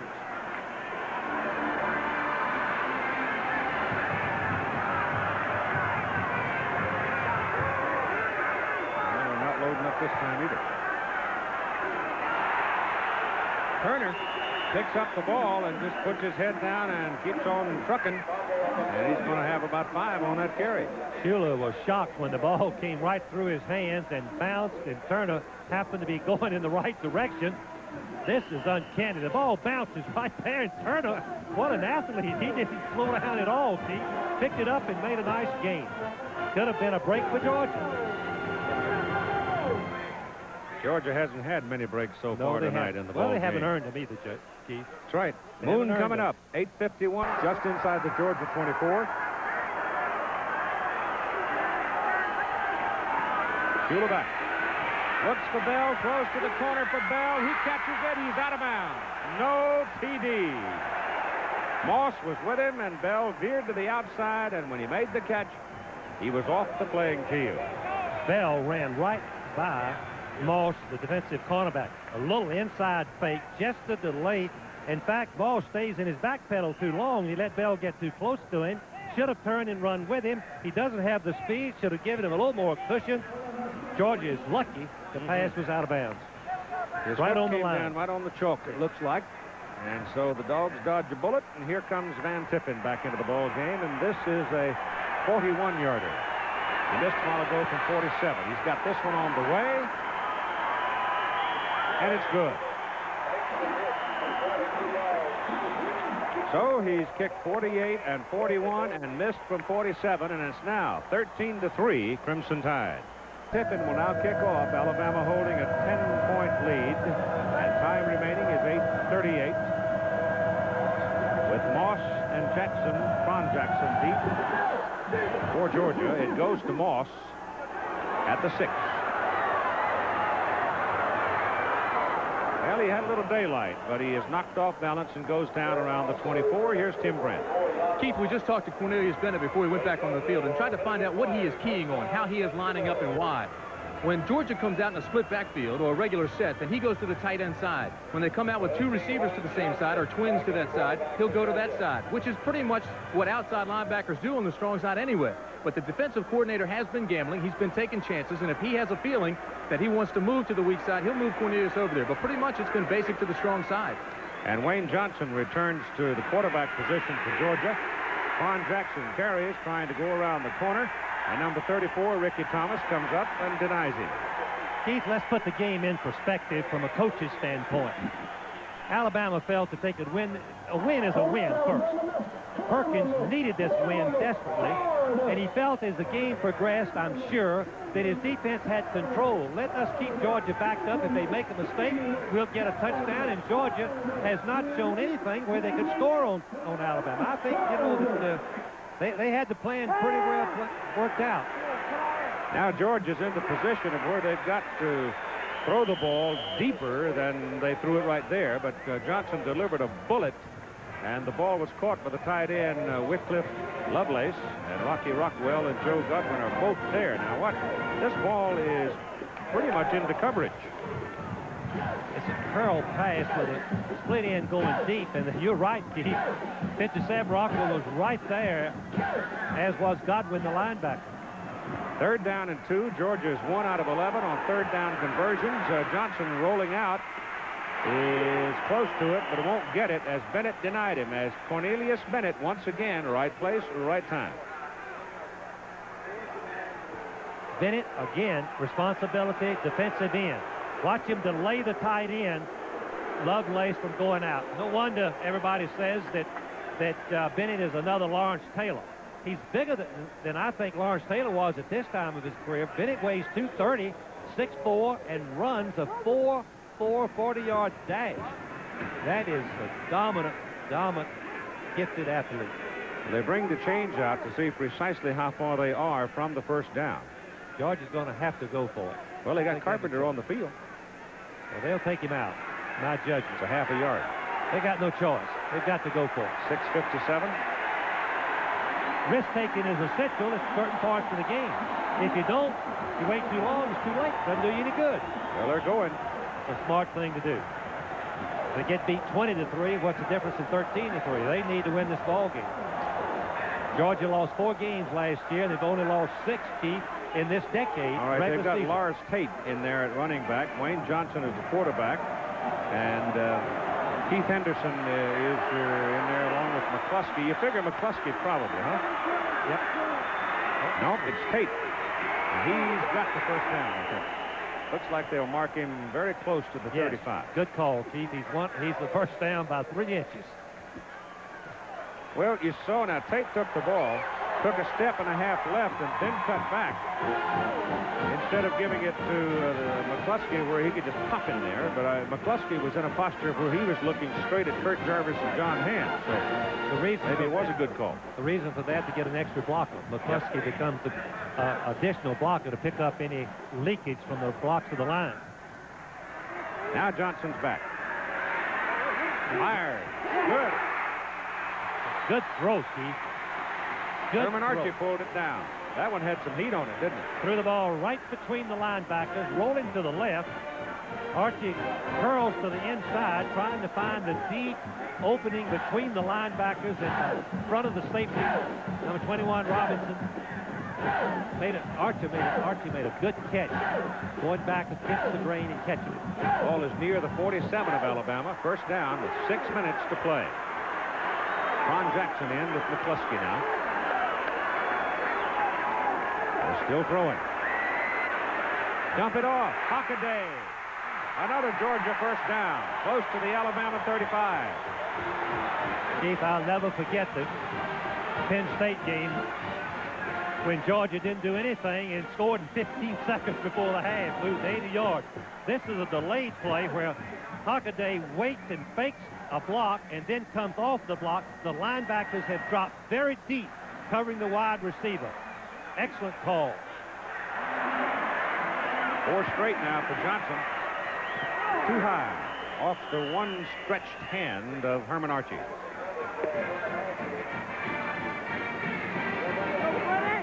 Good strong arm by Johnson. Tough throw to the boundary. 15 yards. Johnson is a redshirt freshman, 6'4", mostly a pure passer, not a good runner, playing in his first college game, national television. This is Ron Jackson. And he's close to the 30, about 4.5 yards short of the first down as Wayne Davis grabbed his legs. And Johnson is also the first black athlete ever to start at quarterback at the University of Georgia. Well, Keith, that particular play, the fake pass and run, was set up beautifully. Jackson, Ron, is their fastest back, and he had a chance really to break through and make a long run. Puts Georgia in 3rd and 5, and they're right on schedule for the first down. Makes it a lot easier than 3rd and 10. As we look at Johnson's numbers. 4:50 to play in the ball game. 13-3 Alabama. The pass is caught. Great catch by Osborne. Oh-wee, that was a great catch. Osborne is going to stretch out. When he turns inside, the ball is led to his inside. When quarterbacks are taught to throw low and inside, the ball's a little bit higher than he probably wanted, but an outstanding catch, and he holds on to it. When his left arm hits the ground, he puts it in his right arm so it won't pop out. And it's just short of the 10-yard line of Alabama. First down, Georgia. Ron Jackson and Henderson and Johnson throwing. Drills it. End zone. Touchdown. Hockaday. Is that poise? That's what we talked about passing. What we can do is the great equalizer. Georgia has not done anything running the football. All of a sudden, they open up and move down the field beautifully. Look like Brigham Young, Miami, any other great passing team. This is an outstanding throw, Keith. I mean, he put some zip on this ball. It's drilled between the two defensive men. Turner 37, Robinson 21. Two outstanding players, and they seem to be going for two. They are. Johnson's in there. They want a field goal chance to win. Touchdown. They went for one. It would put them in a field goal to tie. Now they've called a timeout. I think George Hafner got involved. 17 seconds for the Georgia Bulldogs, and now they're going for two, trying to make it a 13-11 ball game. Under Vince Dooley, their record here at Sanford Stadium is 29-2. Keith, that's in the decade of the 80s, isn't it? Yeah.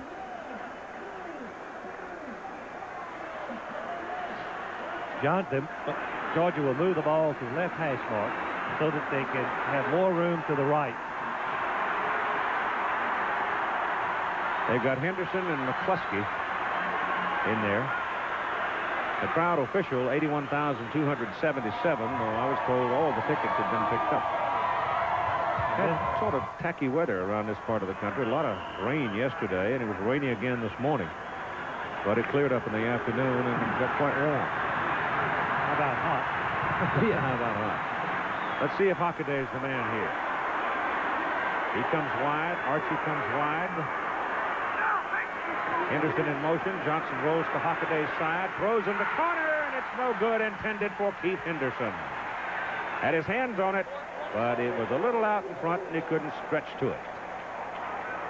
It's another one of those freshmen. Henderson, playing in his first college game, was in high school last year. True freshman. Now, as Georgia will kick off after this timeout, you will have 4:21 to play in the game. Back into the game. As Georgia came down and scored, missed on the 2-point try, 13-9 ball game. Chester Braggs is deep now, as Crumley will kick off for the Bulldogs. 4-point margin for the Crimson Tide.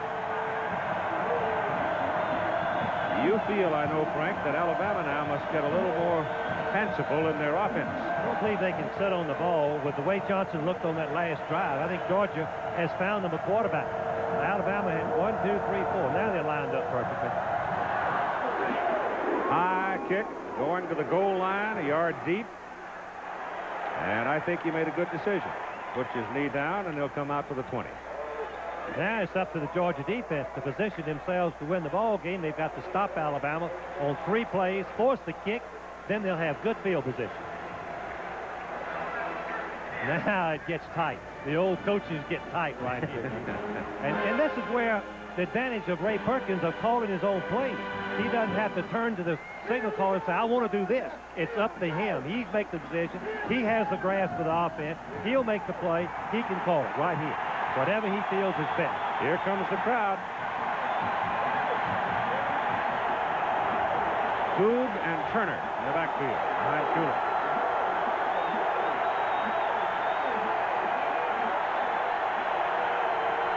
It's Turner.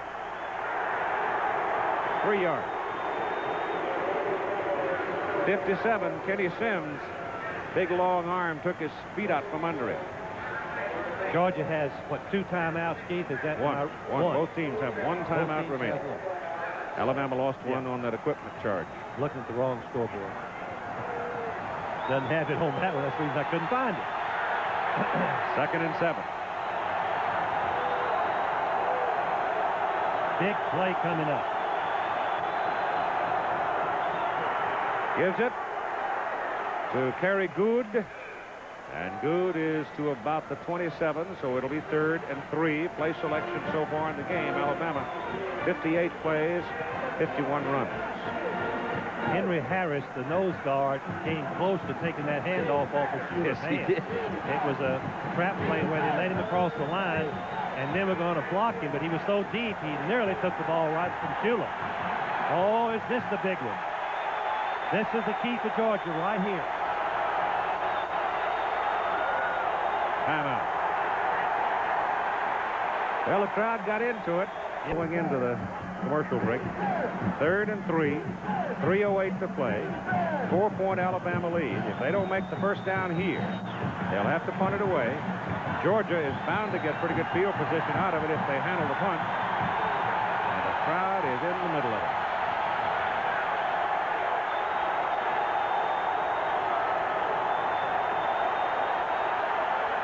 Option. Shula kept it. First down. Well, I called it right. That's the son of Don Shula. It was a great play. I told Keith they'd either run the option play or a little play-action pass. Those are the 2 things they've had success with. And Shula, good judgment. Grew up in a football family, of course. Knew what was at stake, knew how to make the play. Georgia was inside. All he had to do was keep the ball and turn up. Alabama had walled off the inside. No one there to make the play. Finally, Williams, number 90, brings him down. Ball is just beyond the 31 of Alabama, where it is a first down. And now 2:35 to play in the game. And I think you've got movement by Alabama, don't you? That's what the Georgia people were pointing. The offensive guard moved.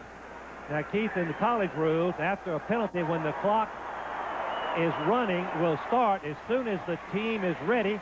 And, in fact, Alabama... That's a game, 5-yard penalty, still first down. Ran out of time. That's what it was. Guard stood up, but ran out of time. Tonight on ABC News Nightline, following your local news, we'll have the latest report on the fury of Hurricane Elena. Damage may be in the billions. Ted Koppel will be talking to a number of people live in the hardest hit areas. Tonight on Nightline, following your late local news here on ABC. Kerry Good with the ball is spun down. right about the line of scrimmage. It was 1st and 15 from the 27, and Good is downed by Mitchell and Little. Give the Georgia defense so much credit. They played, what, Steve? Probably 42-43% of the game. Let's see Little, number 19. Comes all the way from the outside and picks up the ball carrier, breaking and folding to the outside. He's right there with a perfect tackle. Technique was outstanding. If you were right a minute ago when you said they found a quarterback, they might get hard to handle. That's exactly right. I believe they found him a quarterback. Alabama. 2nd down and 15. Little delay was Terry Good. Pursuit is fierce, and he gets to about the 29. So they'll be looking at 3rd and 13, and now you've got 1:40 to play in the game. Georgia with 1 timeout remaining. Keith, I believe Georgia will use it after this play. If they stop them, they will use it and call the timeout, save as much time as they possibly can for their passing.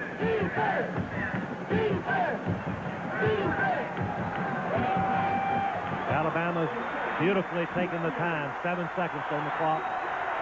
4, 3, 2. Gets it off at 2. Little shovel pass inside to the running back, Bobo, the fullback. Timeout, quick. And right now, Georgia has called time. That's stopping the clock at 1:04 to play in the game. Alabama's got a punt. Georgia will return it, and then it's up to Wayne Johnson and company from there. Well, let's talk about Wayne Johnson. He's had a great 4th quarter. Keith, I agree. I believe that Georgia's found him a quarterback. We'll be right back. 4th down. Alabama will punt.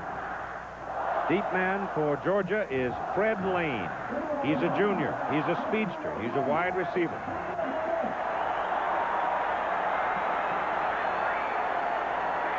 Georgia's in return posture.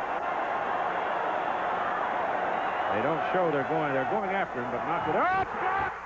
It is blocked! It is blocked! And into the end zone, and it is touchdown, Georgia! I don't believe it! Calvin Ruff covers it, and I believe it was Terry Webster who blocked it.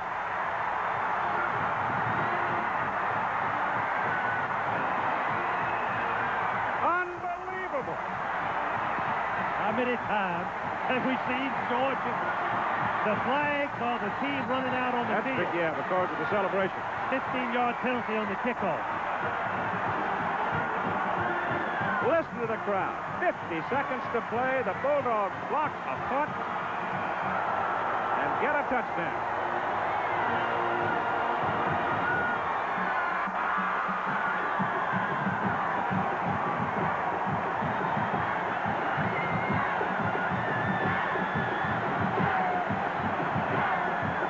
Somebody on the Georgia defense came clean. I don't know who busted the play. It was Webster came clean. I think it was number 60.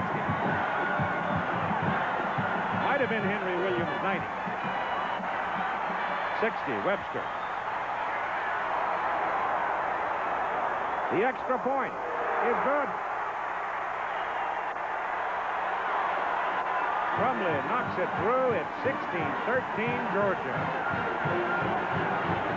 I think I was just kidding myself by saying Georgia might pull it out. They've done it so many times. But here again, a typical Georgia game. 4th quarter. The man who made the play, though, Frank, listen, he is a redshirt freshman from Haines City, Florida. I wish we could see what happened, whether he came clean or whether they had a stunt. Georgia made 1, 2. He's a reserve linebacker. And the kicker took 3 long steps, Keith, and he didn't get the ball high. A freshman kicker kicking in his first game. I don't know whether we can run that back again. Yesterday, Keith, we talked about him being a step and a half kicker. He took a half a step with his right foot all yesterday and stepped with his left foot. 86. Calvin Ruff. Calvin Ruff. The second one in. Let's see what happens on the play. The tackle blocks out, and the left guard does not block it. The left guard busted the play. What a great episode, Keith. He left his feet, went out in front where the ball would be leaving the foot, and then number 86, Calvin Ruff, pushes the ball in the end zone, and recovers it for the touchdown.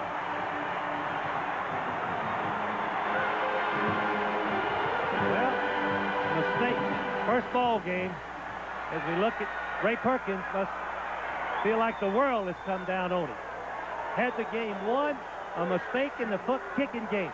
Let's establish the second man from the left in red. The third man from the left is the one that blocks him. And he just gets a piece of him. The second man from the left released out to block the end. The third man from the left offensively tried to block him, and he didn't get enough of him to knock him off balance. The second man on the left of Alabama turned out to block the end, and I think that was the mistake because the end stayed in and blocked. Two men blocked one, leaving. Well, now Rupp pushed the ball in the end zone. Yes, and that's legal. Reached underneath and got it. Georgia's assessed 15 yards for the big celebration in the end zone, and the kickoff will come from the 25, and Bobby Humphrey, a speedster, is back there. So here's your kickoff by Crumley, and it's short with collision down there for Alabama, and it'll be down just short of the 30. Sean Lee came over as Humphrey was racing to get to the ball and simply couldn't get there, so Lee came across to pick it up, and they collided. Now Shula is 5 out of 8 for 67 yards in the ball game. He has no timeouts to work with, and he's got 50 seconds remaining to play in the game, and Georgia leads 16-13. And Shula has to work with three outstanding receivers in Bell, the junior college graduate, Richardson, and tight end Chandler. They line up now double to the top of the picture. The two wide receivers are together for the first time tonight. Richardson and Bell. Well, it's not Richardson out there. It's someone else, I think. I didn't see 21. I didn't reckon. It looked like he was. No, he's number one. He's inside of Richardson. Okay.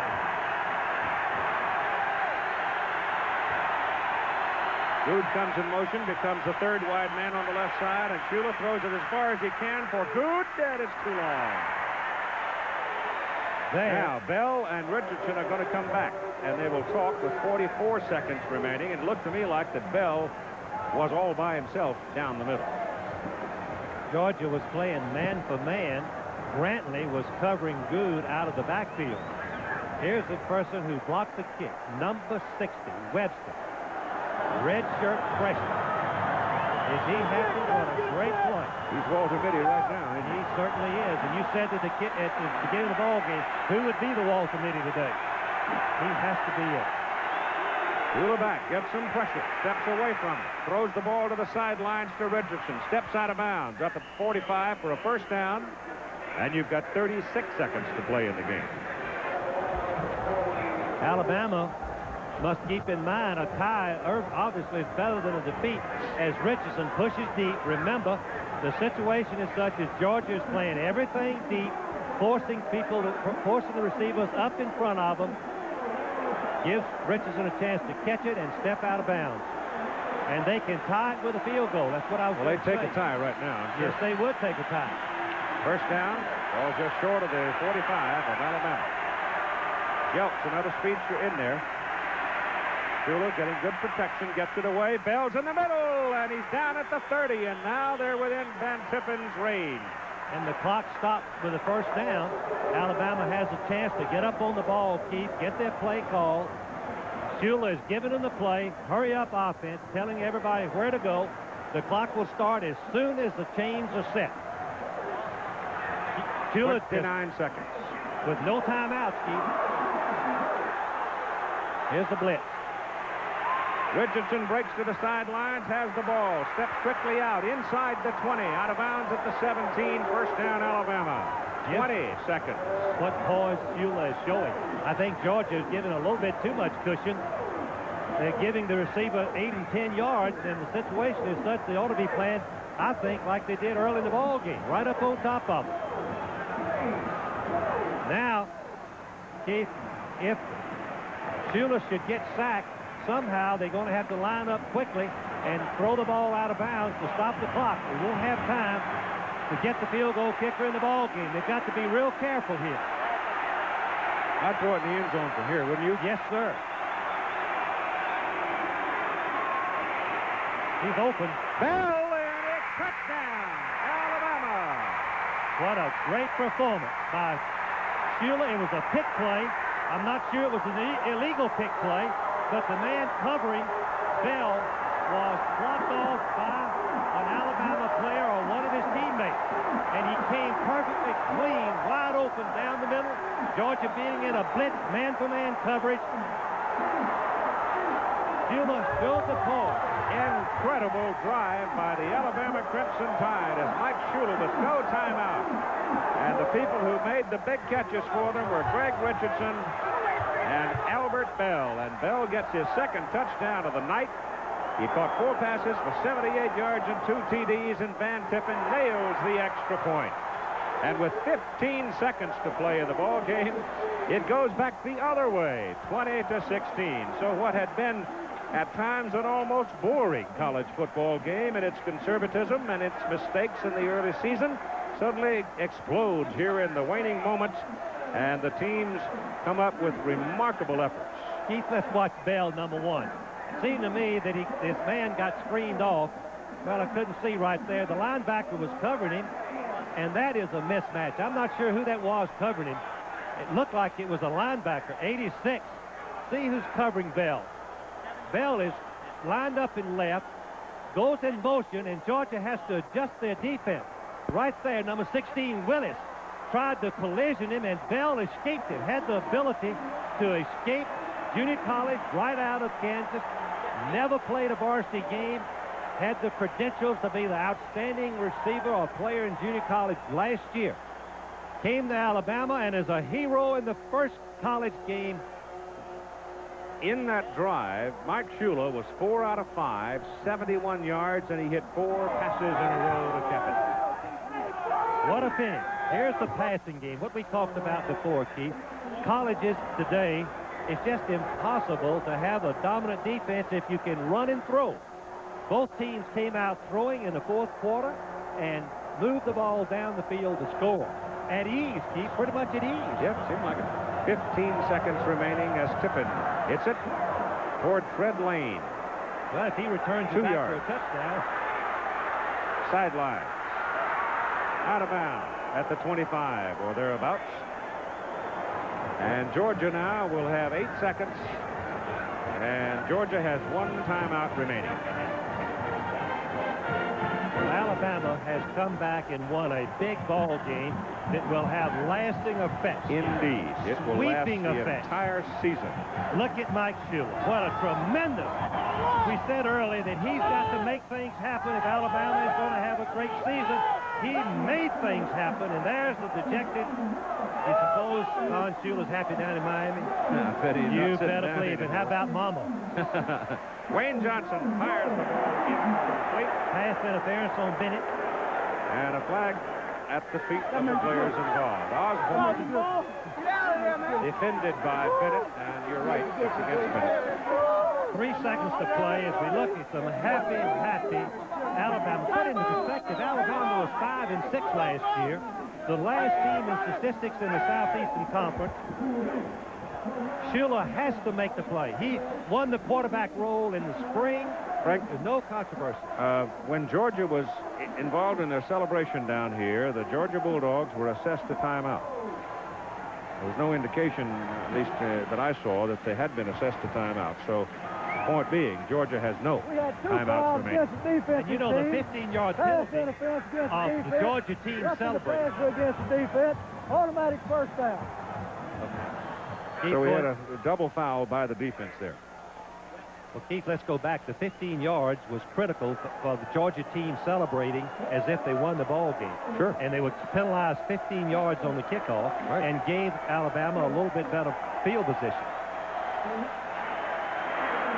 Throwing as far From as the 40 now. Johnson cranks it up and throws it out of bounds, and the game's over. The Crimson Tide of Alabama, looking more and more like real red elephants, defeat the Georgia Bulldogs by a score of 20-16 with a remarkable closing drive, taking it downfield and stuffing it in the end zone. A 17-yard pass play, Mike Shula to Albert Bell, as Shula went 4 for 5 for 71 yards in that possession. And they put it in the end zone, and Ray Perkins, running off the field after having been felt like he was gut shot, suddenly emerges as a victor. And the play of the game would have to be, I guess, the winning touchdown. But you had two remarkable plays happen in the closing minute of the ball game. First, there was the block punt by Terry Webster, recovered by Calvin Ruff in the end zone. That gave Georgia its lead, an only lead of the ball game, as they went up 16-3. Here's your block punt play. On the left of the screen, watch the man, Alabama player on the left, the far left, and the one inside of him. Both of them are going to block the defensive end to the outside. Both of them block out, and the third man from inside did not reach out and really stop the charge of Webster.